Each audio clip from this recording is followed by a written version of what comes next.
Marte está solo a 57 millones de kilómetros de la Tierra cuando está más cerca y tiene 3 veces su tamaño. De los planetas más cercanos, es el más fácil de identificar ya que se encuentra solo y se ve rojo en la noche. Los antiguos egipcios fueron los primeros en notar su presencia en el cielo hace 5000 años. Ellos lo llamaron Har-Decher, el rojo. 4 milenios después, los babilonios lo llamaron Nergal, la estrella de la muerte. Los babilonios también fueron los primeros en notar que el planeta se movía de manera peculiar, como si estuviera bajo el control de algo o de alguien. Para una persona de la antigüedad y que veía el cielo, existían dos aspectos de Marte que podían hacer pensar en guerra y terror. Primero, el hecho de que aumenta su brillo de manera considerable cuando se acerca a la Tierra, como si dominara todo el cielo, y luego pierde la intensidad nuevamente y obviamente su color rojizo. Los antiguos griegos lo llamaron Ares, por su dios de la guerra. Era uno de los 5 cuerpos celestes que ellos llamaban las estrellas que deambulan. Las personas en la antigüedad pensaban que las estrellas estaban muy lejos y que eran incomprensibles. Al darle personalidad a los planetas, querían de alguna forma vincularse con los planetas. Es algo que los seres humanos necesitamos hacer, tratar de buscar nuestra relación con el universo para sentir que significamos algo.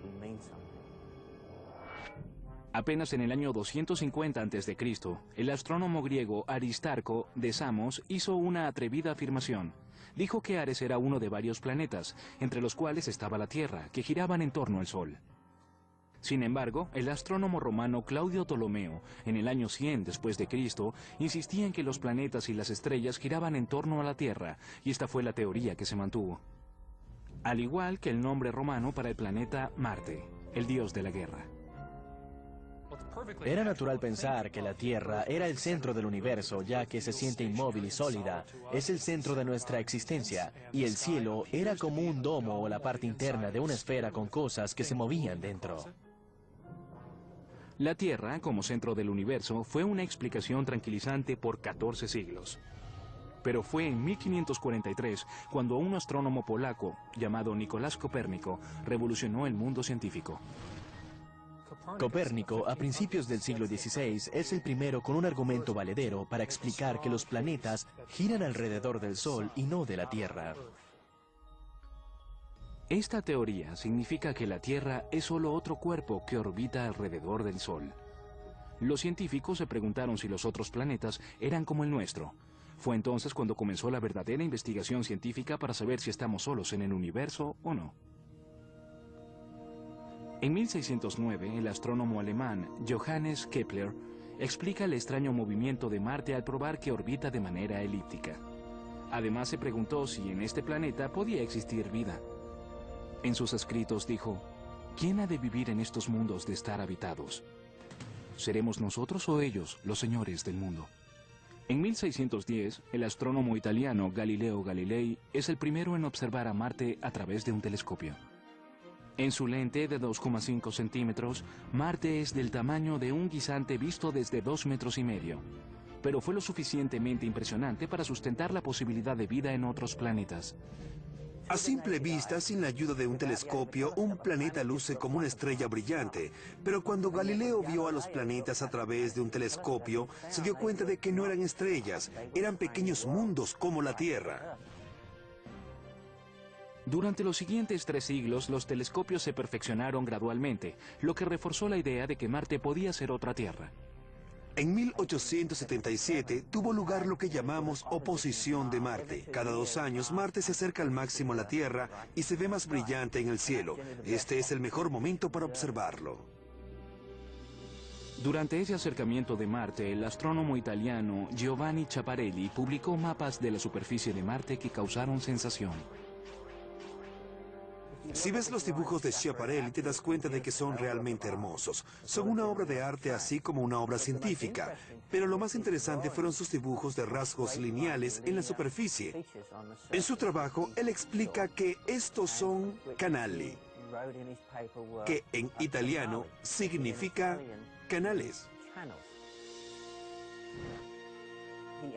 Consideró la posibilidad de que pudiesen haber sido hechos artificialmente, pero también estaba abierto a otras interpretaciones. En 1892, un científico francés, Camille Flammarion, aporta más evidencia sobre la posibilidad de vida en Marte.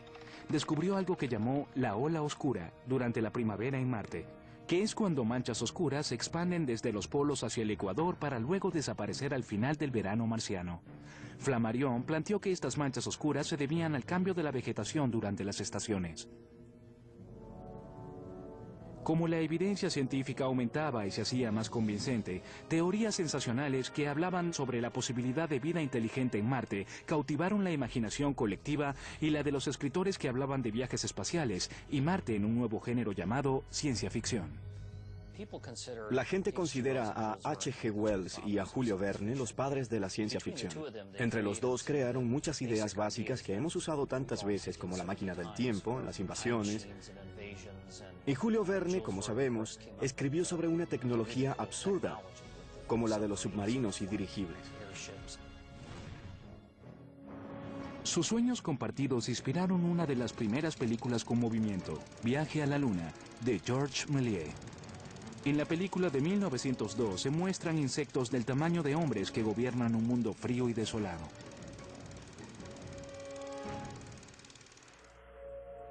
Pero los trabajos más famosos sobre la posibilidad de vida en otros planetas no vienen de la ciencia ficción, vienen del astrónomo aficionado Percival Lowell y sus muy vendidos libros especulativos sobre Marte, que en realidad pretendían ser hechos científicos. Estos libros crearon un gran revuelo mundial. Lowell tenía sus convicciones y pasaba por encima de cualquiera que se interpusiera en su camino. Sus libros sobre la posible vida en Marte se volvieron extremadamente populares en esa época. Lowell heredó una fortuna de la industria textil. En 1894 viajó a Flagstaff, Arizona, donde construyó un observatorio con un lente de 60 centímetros encima de una montaña que llamó la Colina de Marte. Después de haber observado por un año, Lowell planteó que seres inteligentes habían creado canales para el agua por toda la superficie de Marte. Los llamó canales y parecían ser bastante lineales. Lowell pensó que la única forma en que pudieron haber sido hechos había sido gracias al trabajo de seres inteligentes. Se supone que los habían hecho para llevar agua a las partes más secas del planeta que agonizaba. Se les había acabado el agua y los recursos. Había sido algo muy penoso. Sus ciudades se desmoronaban. No habían podido sobrevivir. Lowell mostraba a Marte como una sociedad agonizante. Pero muchos científicos se burlaron de las observaciones de Lowell y lo acusaron de haber alterado su telescopio, ya que los canales eran difíciles de observar. La mayor parte de la comunidad astronómica no estaba convencida, pero obviamente al público le encantaba la idea de los marcianos. Sin embargo, después de un año de la publicación del primer libro de Lowell sobre Marte, un joven escritor en Londres, Inglaterra, dejó volar su pluma. H.G. Wells le prestó mucha atención a las teorías de Lowell sobre la civilización marciana en decadencia. Hizo especulaciones sobre sus intenciones malignas e hizo historia en la literatura. Nadie hubiera pensado que en los últimos años del siglo XIX, este mundo era observado cuidadosamente y muy de cerca por una inteligencia superior a la humana, que contemplaba la Tierra con ojos llenos de envidia y hacía un plan en nuestra contra.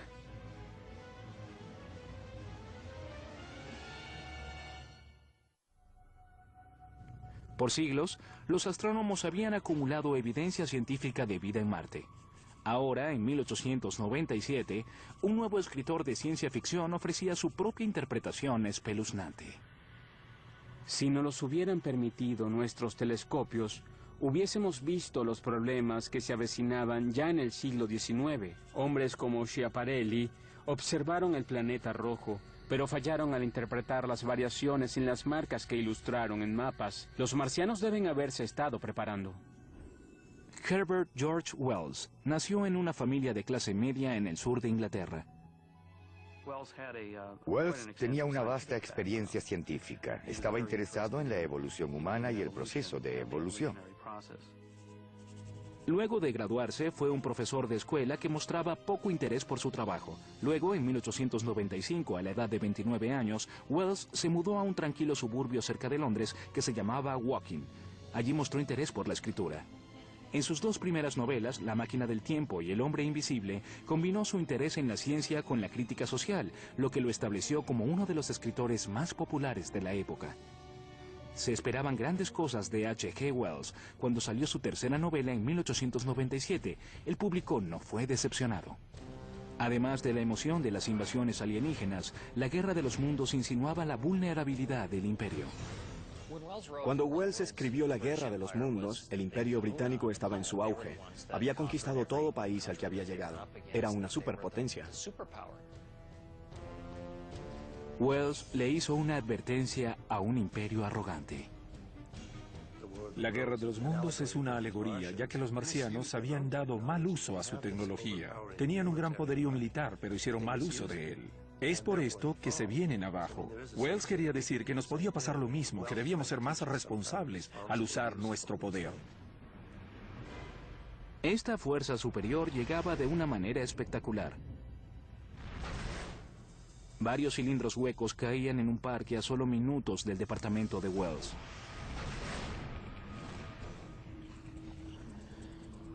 Los lectores fascinados querían saber cómo lucían los marcianos. No lucían como ellos pensaban. La tapa del cilindro cayó de manera estrepitosa. Una mole grisácea y redonda del tamaño de un oso salía arrastrándose lentamente del cilindro. Cuando le dio la luz, brilló como si fuera cuero mojado. Dos ojos negros y grandes me veían fijamente. Wells mostró a los marcianos como criaturas muy evolucionadas que usaban su tecnología avanzada para hacerle la guerra a la humanidad. Y lo que era peor, las criaturas eran vampiros. ¿Sería eso otra crítica social de Wells? Wells quiso hacer analogías entre cómo tratamos a los supuestos animales inferiores y cómo los marcianos nos trataban a nosotros. Los marcianos se alimentaban de sangre. Uno pensaba, si son tan evolucionados, ¿por qué se alimentan de sangre? Pero al analizar historia vemos que no somos diferentes. Aún en esta época a la gente le fascina la teoría de la evolución. ¿Serán estas criaturas una futura generación de humanos? Si vemos la representación que hace Wells de los marcianos, podemos ver que es perfectamente válida, ya que trata de extrapolar la dirección que podría tomar la evolución en el caso de una especie inteligente. Esta raza superior se moviliza en máquinas de guerra gigantescas, con armas escalofriantes que descargan furia contra la multitud. Una delgada barra salió. Un rayo fantasmagórico pareció salir de ella. Todos los hombres empezaron a convertirse en llamas. Todos empezaron a tambalearse y a caer debido al fuego. Los rayos calóricos de los marcianos hacían que las grandes armas de los humanos resultaran inútiles. Mientras los marcianos marchaban sobre Londres, revelaron una nueva arma aún más mortal y que neutralizaba el ejército británico en un instante. Cada marciano había sacado un brazo mecánico inmenso que golpeaba el piso y que soltaba una gran cantidad de vapor oscuro que subía en espiral como una nube de ébano. Al contacto, la brizna cáustica era la muerte para todo lo que respirase. El crudo estilo de la novela se unía a los terribles hechos de la historia. Este aterrador libro se tradujo a docenas de idiomas y se vendió alrededor del mundo. El interés en Marte, como ficción y como objeto científico, aumentó. La pregunta que nos hacemos es si estamos solos. Supongan que la respuesta es no, no estamos solos. Hay otras cosas en el espacio. La siguiente pregunta sería, ¿son peligrosas? ¿Qué piensan sobre nosotros? Obviamente la supervivencia es nuestra primera preocupación. Por ello el miedo es el gran motivador.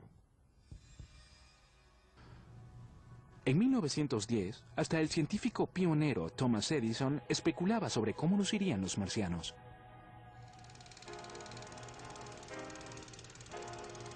La visión que Edison tenía sobre el planeta rojo era completamente opuesta a su tradicional pensamiento racional.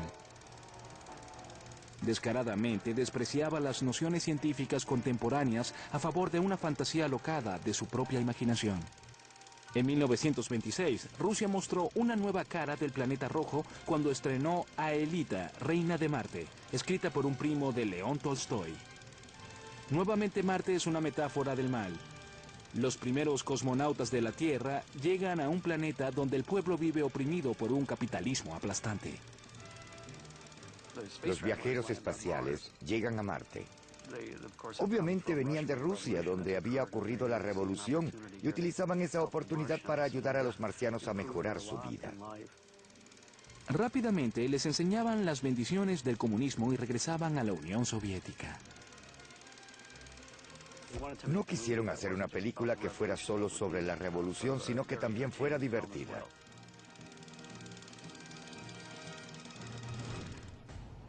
Pero pronto la diversión se transformó en horror, cuando Marte se preparó para invadir Estados Unidos. En 1938, Marte invade Nueva Jersey. Un nuevo medio, la radio, da dimensión espeluznante a la Guerra de los Mundos. En vísperas de Halloween, 8 de la noche, el Mercury Theater de Orson Welles está en el aire.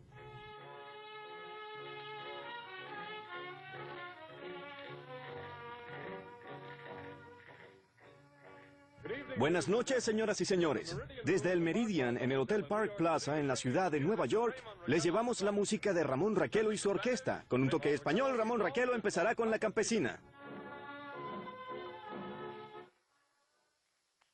Interrumpimos esta transmisión de música bailable por un boletín especial de la Intercontinental Radio News. A las 7:40 hora del centro del país, el profesor Farrell del Observatorio de Chicago, Illinois, reporta varias explosiones de gas incandescente que ocurren a intervalos regulares en el planeta Marte. Al principio parecía una simple transmisión de un concierto, pero las informaciones de última hora en el programa se hicieron cada vez más alarmantes. Se reportó que un gran objeto en llamas, que se cree es un meteorito, cayó en una granja en el vecindario Grover's Mill, Nueva Jersey, a 35 kilómetros de Trenton. Ya enviamos una unidad especial al lugar. Mientras tanto, oigamos a Bobby Millett y su orquesta, que ofrecen un programa de música bailable desde el Hotel Martinet en Brooklyn. La historia original se desarrolla en Inglaterra. Orson la adaptó a su época y le puso los nombres de calles y lugares geográficos que estaban en Nueva Jersey, para que cuando las personas escucharan esos nombres, todo pareciera más real. Empecé a oí la música y luego oí otra transmisión que decía que estaban cayendo en un pueblo de Nueva Jersey. Después de escuchar eso, me mantuve pendiente. En 1938, la idea de una transmisión falsa nunca había sido tomada en consideración, así que la gente en sus hogares empezó a alarmarse de verdad. Muchos no habían escuchado el principio del programa donde se había dicho que era solo una dramatización. Cuando la transmisión de La Guerra de los Mundos comienza en la CBS, muchos estadounidenses estaban oyendo un número de Edgar Bergen y Charlie McCarthy por la NBC. Pero cuando la sátira de Charlie McCarthy terminó a las 8:12 p.m., un estimado de 8 millones de personas sintonizó CBS y lo que escucharon no sonaba para nada como una dramatización. Señores, soy Carl Phillips, nuevamente desde la granja Wilmuth, Nueva Jersey. El profesor Pearson y yo nos tardamos solo 10 minutos desde Princeton hasta aquí. Si no habías oído la primera parte del programa, no sabías qué pasaba en realidad. Por esa razón, muchas personas se asustaron cuando lo oyeron, ya que parecían noticias de última hora, reales. La parte que veo del objeto no se parece a un meteorito. No por lo menos como a uno que yo haya visto. Se parece más a un gigantesco cilindro. Tiene un diámetro de... ¿Cuánto calcula, Dr. Pearson? ¿Cómo dijo? ¿Cuál es el diámetro del objeto? Como 27 metros. 27 metros. Por Dios santo, algo está saliendo de la oscuridad como una serpiente gris. Ahora veo otra y otra.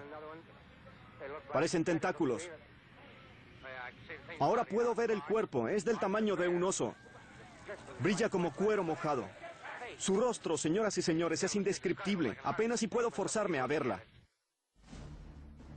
Los radioescuchas de la costa este llamaban a la policía local y a las estaciones de radio, pero no podían comunicarse. La transmisión seguía. Empezaron a hablar de Plainfield, en Newark. Estaban más cerca. Entonces corrí hasta casa del vecino, Barney Walker, y le dije, ¿estás oyendo Orson Welles? Y él dijo, sí, estoy escuchándolo. Vayamos a ver. Fuimos a ver las calles. Estaban llegando a Bayonne, que está muy cerca de Hoboken, pero no veíamos nada. Las calles estaban oscuras y desiertas, pero eso no tranquilizaba a los radioescuchas aterrorizados. El hecho de que no hubiera autos en las calles, si se piensa racionalmente, significa que es una noche tranquila. Pero a personas que están al borde de la histeria, eso más bien las hace pensar que algo le ha hecho daño a los demás. Esperen un momento. Algo está saliendo del cilindro. Veo un rayo de luz contra un espejo. ¿Qué es eso? Sale un chorro de llamas del espejo y se dirige hacia los hombres que avanzan. Los golpeó de frente. ¡Dios santo, se están quemando! De los 7 millones de radioescuchas, se estimó que 1,7 millones creyeron que la transmisión era real y que 1,2 millones sintieron pánico. En Grover's Mill, Nueva Jersey, muchos residentes tomaron sus rifles y unos cuantos le dispararon a una torre con un tanque de agua creyendo que era una máquina alienígena. Señoras y señores, tenemos un grave anuncio que hacer. Aunque parezca extraño, tanto las observaciones científicas como lo que vemos con nuestros ojos nos ha llevado a la conclusión de que estas extrañas criaturas que cayeron en la zona agreste de Nueva Jersey son las primeras en llegar de un ejército invasor del planeta Marte. Algunas personas empezaron a almacenar comida debido al ataque inminente. Algunas personas trataron de huir, reunieron a los niños y se fueron de la ciudad. Otros confiaban en que la movilización del ejército estadounidense iba a detener a los marcianos. Nosotros íbamos a cuidar a nuestro país porque éramos estadounidenses y habíamos ganado todas las guerras en las que habíamos participado. Los rumores se corrían desbocados. Muchos pensaban que la invasión no era extraterrestre, sino parte de la creciente amenaza de los nazis. Me está llegando un boletín. Los cilindros marcianos están cayendo por todo el país. Uno en las afueras de Buffalo, otro en Chicago, otro en San Luis. Finalmente, a las 9 de la noche, el ataque se acaba. Este es el final. Hay humo negro. Las personas tratan de huir, pero no sirve de nada. Están cayendo como moscas. Ahora el humo se apodera de la Sexta Avenida. La Quinta Avenida. Está solo a unos metros. Pocos metros.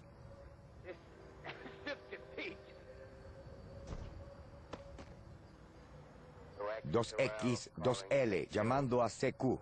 2X, 2L, llamando a CQ. Nueva York, ¿hay alguien en el aire? El inquietante silencio es seguido del anuncio de que el programa es una dramatización, pero era demasiado tarde. La transmisión de 1 hora había convencido a millones de que el final estaba cerca, y las personas que huían por sus vidas esa noche pedirían la cabeza de Orson Welles al día siguiente.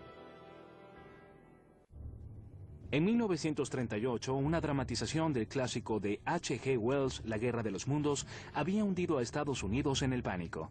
Cuando los radioescuchas supieron que habían sido engañados, muchas personas alteradas pidieron al Congreso hacer investigaciones para evitar futuras transmisiones falsas.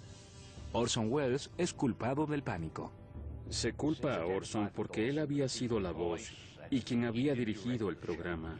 Todo fue producto de su talento como director, pero fue toda una casualidad. Nunca pensó que podría pasar algo así.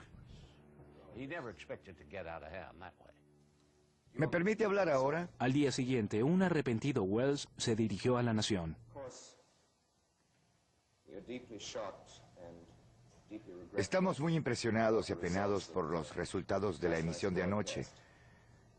Nos sorprendió muchísimo que una historia, un clásico de H.G. Wells, sobre una ficticia invasión de monstruos del planeta Marte,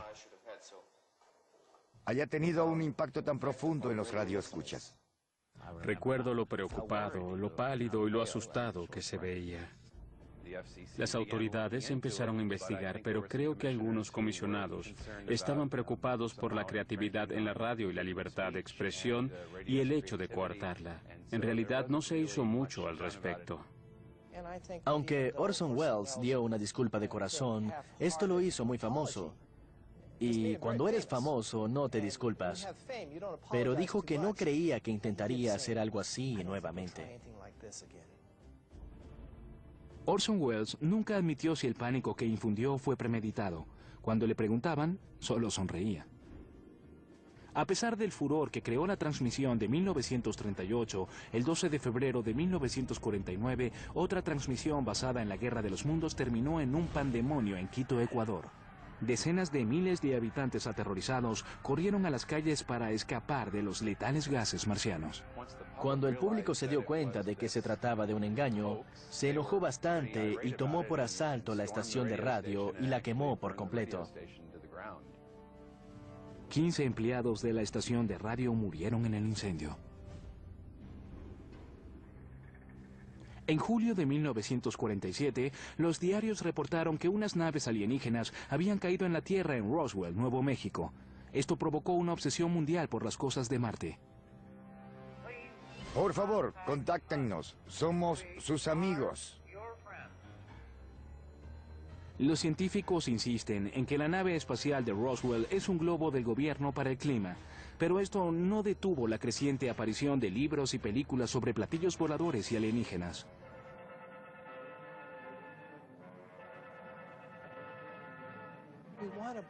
Queremos creer que no estamos solos. Queremos creer que hay más personas allá afuera. Si explotas esa mina, no solo consigues entretenimiento, sino que validas las creencias que tenemos. Y la primera producción de ciencia ficción de gran presupuesto estrenada en 1953 fue una adaptación de La Guerra de los Mundos. Esto podría ser el principio del fin de la raza humana. Lo que primero se pensó eran meteoritos o los ridiculizados platillos voladores en realidad son la vanguardia de la invasión marciana. Fue la primera vez que tomaron una buena historia de ciencia ficción y la unieron con unos buenos efectos especiales. La película fue un éxito de taquilla en todo el mundo. Ganó un Oscar por mejores efectos especiales y por sus innovadores diseños de naves espaciales. Las máquinas de guerra, de la Guerra de los Mundos, fueron únicas en su época. Se les ocurrió esa idea de nave de otro mundo y sorprendieron a todos con esa imagen tan orgánica. ¡Adelante! ¡Fuego!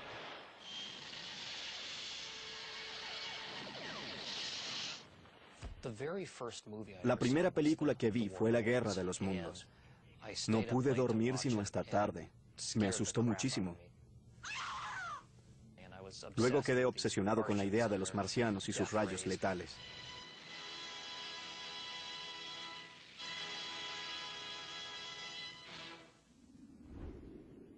Durante la siguiente década, la cultura popular mantuvo vivo el sueño de la posibilidad de vida en Marte. Al mismo tiempo, los científicos aprendían más y más sobre las inhóspitas fuerzas que operaban en el universo. ¡Despegó! El 28 de noviembre de 1964, la NASA, que solo contaba con 6 años, lanzó el Mariner 4 en una misión de acercamiento a Marte. 8 meses después, el Mariner 4 le tomó 22 fotos en blanco y negro a la superficie del planeta rojo, y 5.000 años de especulación sobre la vida en Marte fueron completamente transformados de la noche a la mañana. Cuando el Mariner pasó cerca de Marte, todos quedamos sorprendidos. Es como la Luna, no hay vida, está completamente muerto. El Mariner 4 cambió todo. Mostró lo suficiente para que nos diéramos cuenta de que no había canales, ni civilizaciones, ni pequeños hombres verdes. Para la cultura pop, fue un gran momento en el que todo el planeta pudiera ver el imperio marciano acabado. A pesar de esta evidencia científica, la Guerra de los Mundos todavía tiene el poder de causar pánico. Los autos que vienen por la vía rápida están totalmente detenidos.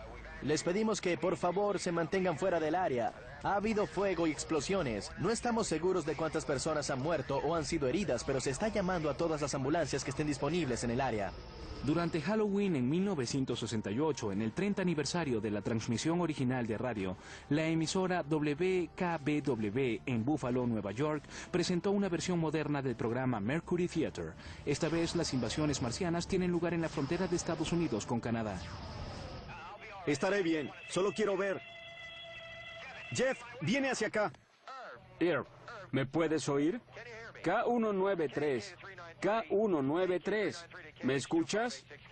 ¿Me puedes oír? A pesar de que se dijo con 21 días de antelación que la transmisión era una dramatización, con anuncios cada hora, la policía local recibió 4.000 llamadas de radioescuchas aterrorizados. Un año después, la NASA lanza los Mariner 6 y 7. 200 fotografías más comprueban que, después de todo, Marte no es un planeta donde los marcianos puedan planificar la destrucción de la Tierra. La esperanza de una civilización marciana desaparece hasta 1976, cuando una impresionante imagen obtenida por la NASA deja atónito al mundo entero. En los años 70 hubo muchos viajes no tripulados al planeta rojo, y las fotos que se tomaron desde su órbita mostraron más que rocas y cráteres. Ahora solo se conoce como el rostro de Marte. Se encuentra en la región llamada Sidonia y parece un trabajo de ingeniería intencional. El hallazgo reavivó la pasión de miles de personas. Puedo entender la pasión que sienten por este hallazgo. De ser cierto, sería uno de los descubrimientos científicos más fantásticos de todos los tiempos. Es encontrar un monolito, una antigua estructura en Marte. La NASA insiste en que es una formación geológica natural, un truco logrado por la luz y la sombra. Pero muchas personas, ansiosas por creer en Marte, creen que la NASA está encubriendo algo. Los científicos son las personas a las que más le gustaría que ese rostro en Marte fuese genuino. La evidencia simplemente no existe. Tiempo después, la nave espacial Mars Global Surveyor sobrevoló el mismo lugar y tomó fotos con cámaras de mayor resolución. Las tomó a diferentes horas del día y es solo una colina. El que la idea del rostro se mantenga viva es otra prueba de la extraña atracción que ejerce Marte sobre nuestra imaginación. 2 naves espaciales, lanzadas en 1975, nos enviaron miles de fotografías desde la órbita de Marte. Los resultados fueron los mismos de antes. Marte es un desierto totalmente seco y con un clima inclemente. Sin embargo, había otro maravilloso descubrimiento por venir. Unas imágenes revelaron unos profundos canales que parecían haber sido hechos por agua en un pasado distante. En la Tierra podemos ver que en cualquier parte donde haya agua líquida y algún tipo de fuente de energía se puede conseguir vida. Entonces lo que queremos hallar es un lugar donde hace tiempo haya habido agua líquida. En la búsqueda de agua, la sonda Viking hizo algo sorprendente. Se despegó del orbitador y sin ayuda de ningún sistema de orientación computarizado moderno, se posó sobre Marte.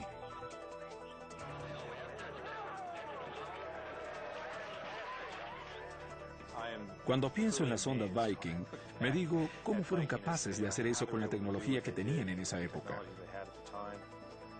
Creo que los que lo hicieron eran mucho más inteligentes que nosotros. Fue una verdadera victoria hacer que se posara exitosamente en Marte.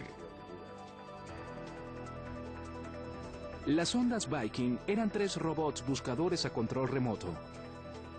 El primero mezcló agua y otros elementos de la Tierra con la superficie de Marte para ver si algo nacía. El segundo buscó compuestos orgánicos en la atmósfera marciana. El tercero quemó parte de la superficie marciana y analizó las cenizas. La Viking fue el primer intento de hacer estudios biológicos en otro planeta. Fue algo bastante impresionante porque nunca habíamos siquiera llegado a Marte. Estos fueron los experimentos biológicos más ambiciosos que se habían hecho.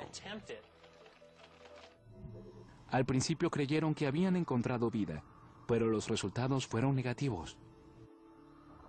El consenso científico fue que la sonda Viking, en lugar de haber encontrado vida en Marte, halló aspectos muy interesantes de la composición química de la superficie marciana. Este asombroso resultado inspiró otra misión a Marte. Nos tomó 22 años, pero en 1998 el pequeño Pathfinder deambuló por la superficie de Marte. Después de esta exitosa misión, la NASA mandó la primera de 2 nuevas exploraciones a Marte el 10 de junio de 2003. Despegue del cohete Delta II con el robot de exploración a Marte. Su gemelo fue lanzado solo semanas después. Ambos emprendieron su solitario viaje a Marte.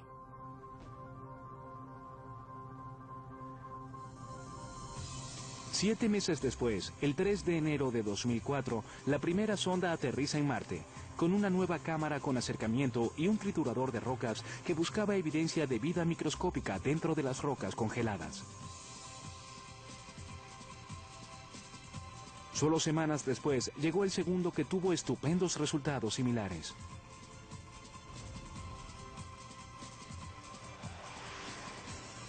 Estas misiones de la NASA continúan buscando agua y, en última instancia, vida.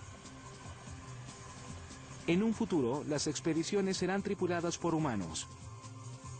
Pero es poco probable que alguna de estas expediciones descubra las criaturas de la ciencia ficción.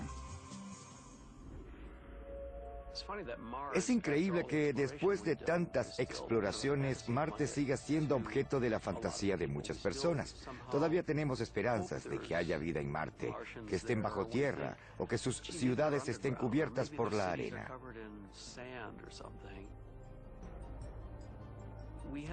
Pensamos durante tanto tiempo que en este planeta había habido vida. Queremos tener vecinos en el espacio. Marte está tan cerca de nosotros. Si hubiera vida ahí, las cosas serían más divertidas. A pesar de la evidencia científica, la maravillosa historia sobre una invasión interplanetaria perdura. En 2005, el éxito de taquilla de ciencia ficción de Steven Spielberg volvió a despertar el terror de las invasiones. En este momento, en Gran Bretaña, una película de animación computarizada está en desarrollo. La película está siendo desarrollada por el músico y creador de películas Jeff Wayne, que ha sido inspirado por la historia desde hace unos 30 años. En 1978, él y su padre compraron los derechos de la historia de H.G. Wells y crearon una interpretación musical del clásico. La cinta fue ambientada en la época de Wells, pero la música está inspirada en el rock de los 70. El famoso actor británico Richard Burton lee partes dramáticas del libro. Los marcianos liberaron un humo negro, pero la embarcación cortó el paso a uno de los trípodes. Enseguida, los otros usaron sus rayos y derritieron la frágil quilla. Al disiparse el humo, la embarcación había desaparecido para siempre, y con ella la esperanza de la victoria del hombre. El plomizo cielo se iluminó de una luz verde. Los cilindros se sucedieron, y ya no quedaba nadie ni nada que los combatiera. La Tierra pertenecía a los marcianos. El álbum original es un éxito en el Reino Unido y vende más de 13 millones de copias en todo el mundo en los siguientes 27 años. H.G. Wells fue un autor que tuvo una gran visión y la Guerra de los Mundos me cautivó. Creo que por el hecho de que la escribió como una aventura en episodios, fue fácil sacar momentos específicos de la historia y componer una secuencia. Seguí los capítulos tal como los escribió Wells.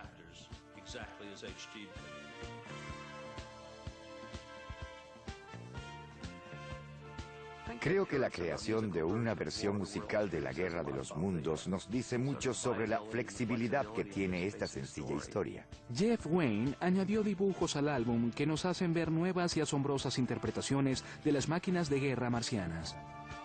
Los dibujos fueron extraordinarios para la época. Fueron como la versión definitiva de las máquinas trípodes andantes. Estos dibujos que mandó a hacer Jeff Wayne nos hicieron recordar lo sorprendente que es el concepto de H.G. Wells.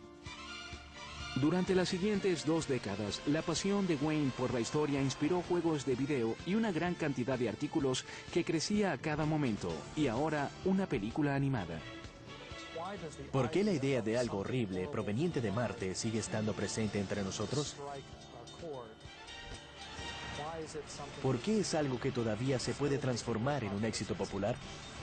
Quizás al unir todo esto se crea algo que se posesiona de la mente de la gente y no las libera. Por algo más de un siglo, los libros de H.G. Wells no han dejado de imprimirse, y Marte se mantiene como un personaje central en nuestros pensamientos de vida en otros planetas.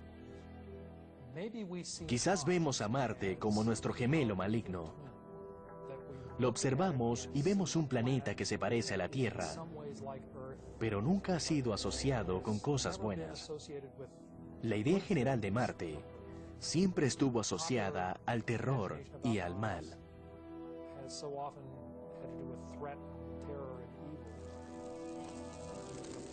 El poder de Marte sobre nuestra imaginación todavía existe. Y para H.G. Wells, ¿cómo fue que sobrevivieron los humanos a pesar del poderío marciano? Mientras salía de la calle Baker, vi a lo lejos, sobre los árboles, la capucha de un marciano gigante. Parecía estar quieto, y alrededor había otra docena de ellos, quietos y silenciosos. Los marcianos estaban muertos, asesinados por una bacteria para la cual su sistema no estaba preparado. La guerra de los mundos ha terminado, por ahora. Pero lo más interesante fueron sus dibujos de rasgos lineales en la superficie. En su trabajo, él explica que estos son canali, que en italiano significa canales. Consideró la posibilidad de que pudiesen haber sido hechos artificialmente, pero también estaba abierto a otras interpretaciones. En 1892, un científico francés, Camille Flammarion, aporta más evidencia sobre la posibilidad de vida en Marte. Descubrió algo que llamó la ola oscura durante la primavera en Marte, que es cuando manchas oscuras se expanden desde los polos hacia el ecuador para luego desaparecer al final del verano marciano. Flammarion planteó que estas manchas oscuras se debían al cambio de la vegetación durante las estaciones. Como la evidencia científica aumentaba y se hacía más convincente, teorías sensacionales que hablaban sobre la posibilidad de vida inteligente en Marte cautivaron la imaginación colectiva y la de los escritores que hablaban de viajes espaciales y Marte en un nuevo género llamado ciencia ficción. La gente considera a H.G. Wells y a Julio Verne los padres de la ciencia ficción. Entre los dos crearon muchas ideas básicas que hemos usado tantas veces como la máquina del tiempo, las invasiones. Y Julio Verne, como sabemos, escribió sobre una tecnología absurda, como la de los submarinos y dirigibles. En 1609, el astrónomo alemán Johannes Kepler explica el extraño movimiento de Marte al probar que orbita de manera elíptica. Además se preguntó si en este planeta podía existir vida. En sus escritos dijo: ¿quién ha de vivir en estos mundos de estar habitados? ¿Seremos nosotros o ellos los señores del mundo?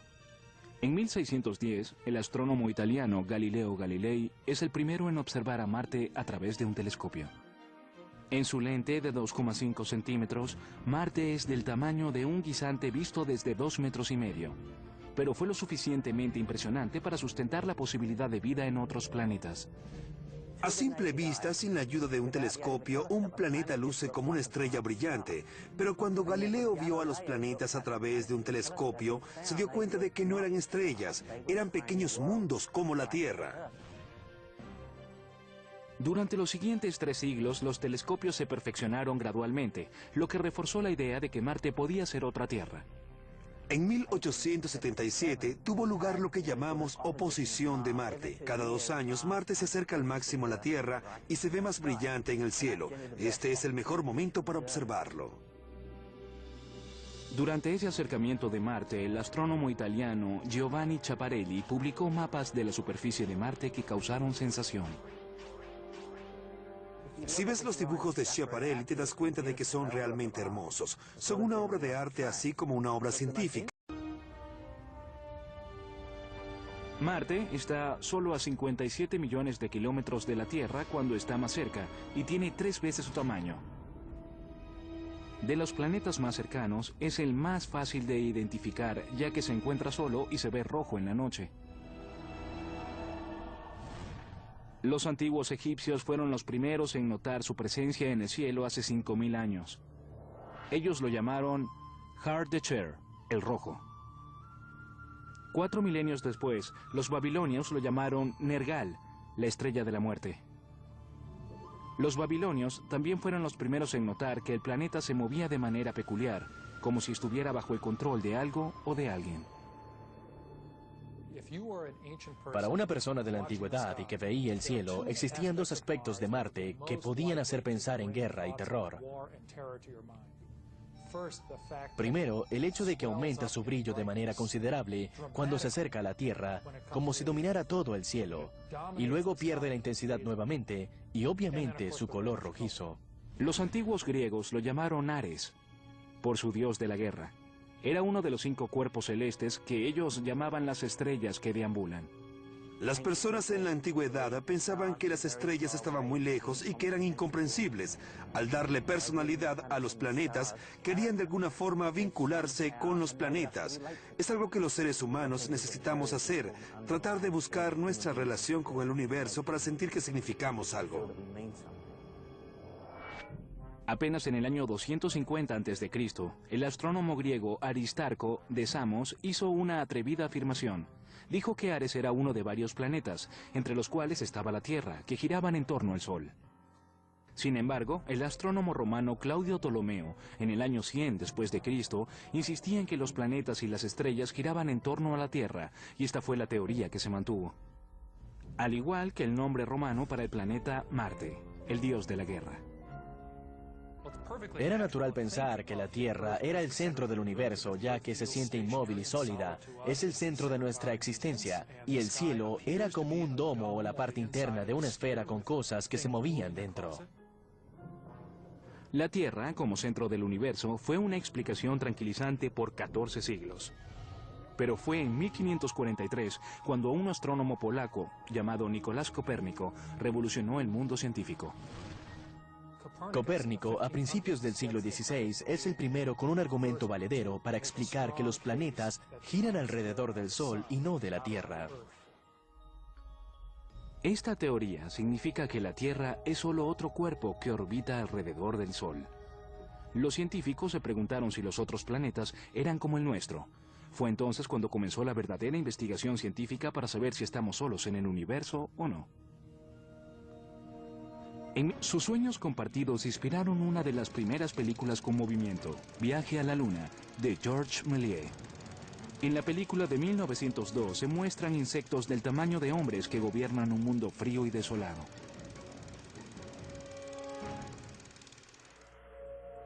Pero los trabajos más famosos sobre la posibilidad de vida en otros planetas no vienen de la ciencia ficción, vienen del astrónomo aficionado Percival Lowell y sus muy vendidos libros especulativos sobre Marte, que en realidad pretendían ser hechos científicos. Estos libros crearon un gran revuelo mundial. Lowell tenía sus convicciones y pasaba por encima de cualquiera que se interpusiera en su camino.